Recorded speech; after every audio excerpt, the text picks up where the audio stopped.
du moment où les victimes deviennent protagonistes de la construction d'une avenir différente, elles commencent non seulement à surmonter mieux de l'or, mais aussi à se réintégrer pleinement dans la société. Merci.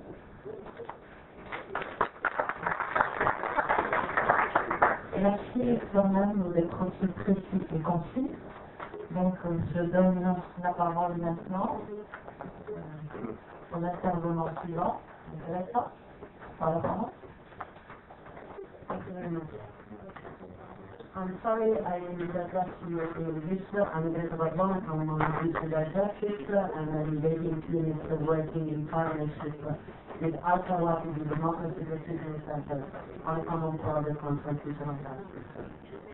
So we heard the main reference today morning and also immediately previously about the need to include victims in the constitutional justice system.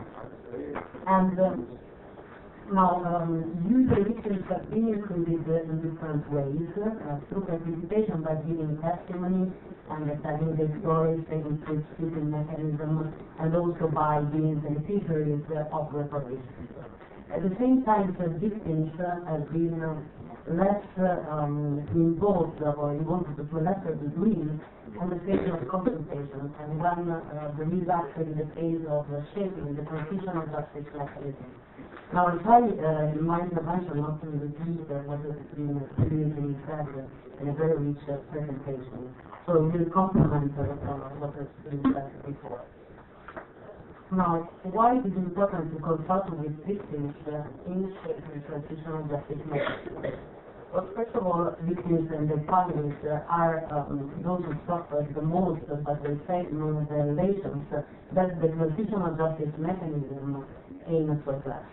So they are one of the main stakeholders in transitional justice mechanism. Now, of course, the challenge is indeed on how to consult them and the quality of consultation.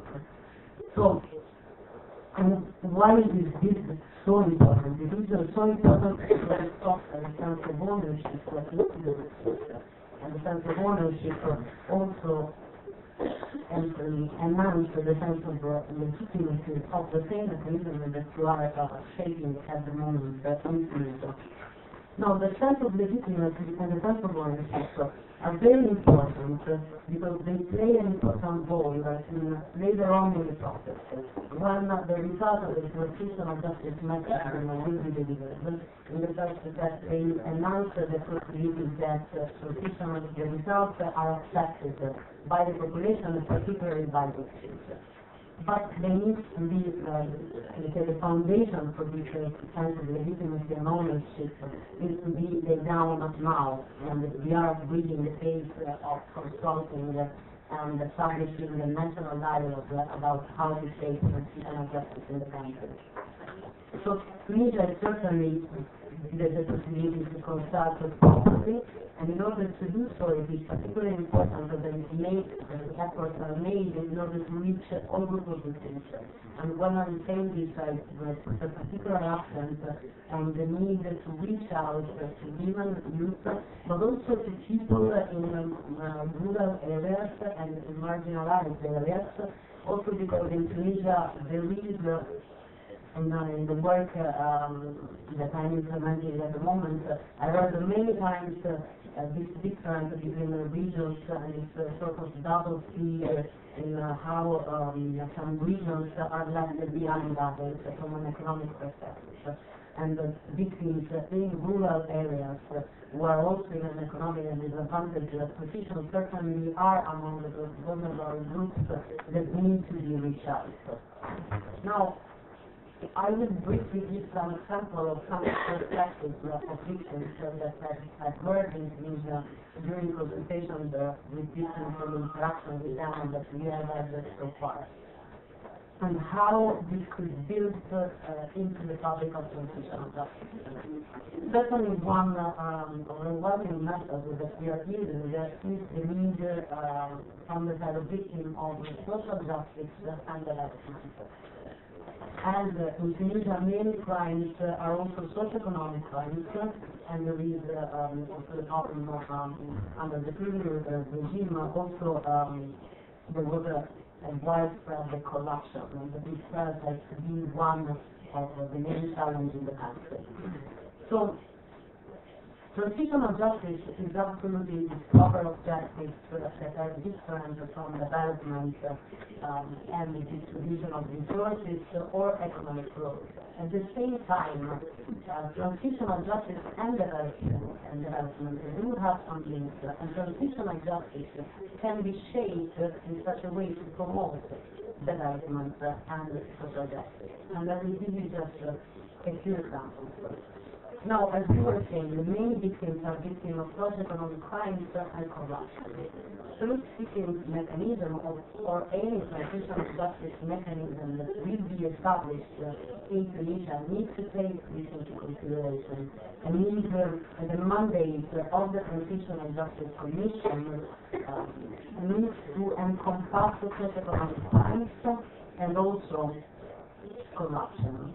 And but not all, we can also go beyond that and analyze, and have a mandate to analyze the socio-economic structure where these crimes were committed, and elaborate in the final report recommendations as to how the socio-economic structure of the country could be reformed in order to avoid repetition. Now, of course, the report of the Commission on Investment and the Anti-Corruption Commission is particularly important and lay down the basis on which to build on for implementing this reform, and also the suggestion of the recommendation of establishing an anti-corruption commission which is permanent and the recommendation that needs to be implemented. But also regulation could be shaped in a way that promotes development and social justice. So, for example, it might be added to the normal monetary compensation to victims, collective and community approach that promote health and education, which are two key elements also of development.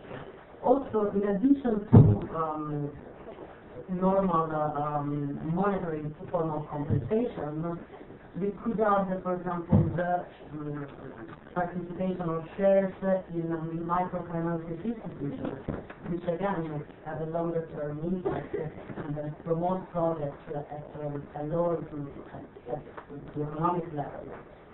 And again, this sort of double speed difference between the region and the country should be taken into consideration when setting up the mechanism of reparation. Now, we have heard many things about public reconciliation of the wrong committed earlier on this morning. So I will not repeat this part, but one understanding from the victims is also that they want public recognition, which is not only the truth, but indeed the acknowledgement of this truth and the excuses by state and by the federal. Also, the victims with whom we have been in contact with have shown a great interest for justice and for transitional justice, and they have expressed their desire to be engaged in the process. Now, we will not repeat what has been said before me about participation in the process. Just to, I very much agree on the need of quality participation. It's not a matter of participation, but how participation is ensured. And just one thought on usually transitional justice commissions have limited resources, and so they are forced to limit the number of victims that are allowed to participate in the process during the time in which they operate. So one way to overcome these challenges that in some way exclude some victims from participation could be, for example, the use of public hearings and also of caucuses. But both these two approaches need to be shared by victims, and victims need to be comfortable with them, because some of them, of course, might prefer not to have public hearings. Now, on the quality of participation of victims, there is one factor that is absolutely key to ensure a quality participation, which is also the fact that victims need to know what this mechanism of participation is. So what it is needed is also a clear and transparent mandate of the Commission, which is communicated to victims in a clear way. And in this, I think it's very important to stress the importance of outreach. Now, when we speak about outreach, which usually comes with the sensibilisation, it's a two-way dialogue with victims, which tries to promote understanding and support for the transitional justice mechanism. Now, this brings me to the last point of my intervention on how civil society benefits in ensuring victims' participation and consultation throughout the process. Now, outreach is primarily the responsibility of the transitional justice institutions, because some messages need to come from the same institution, either to be credible to people or to be viewed as impartial. But the real great role for civil society in outreach in reaching out to people, because usually, again, the resource constraints don't allow for the institutions themselves to have to really reach out to all groups of people.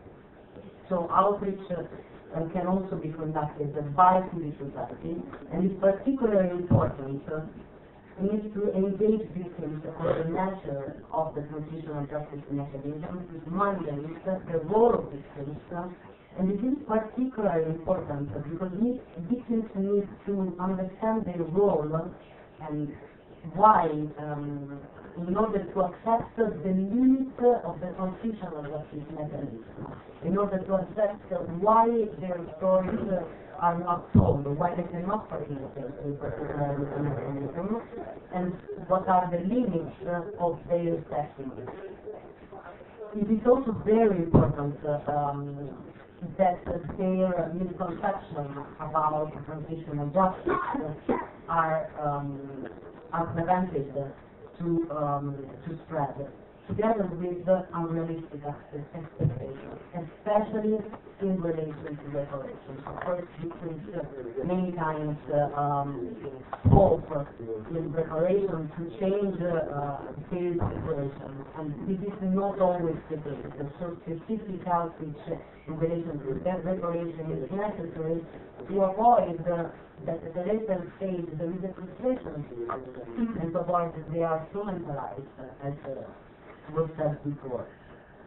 And again, particular attention should be given to specific groups, once again including women, youth, children, but also people in economic disadvantage and in rural areas. Other ways in which civil society benefits in victims' participation.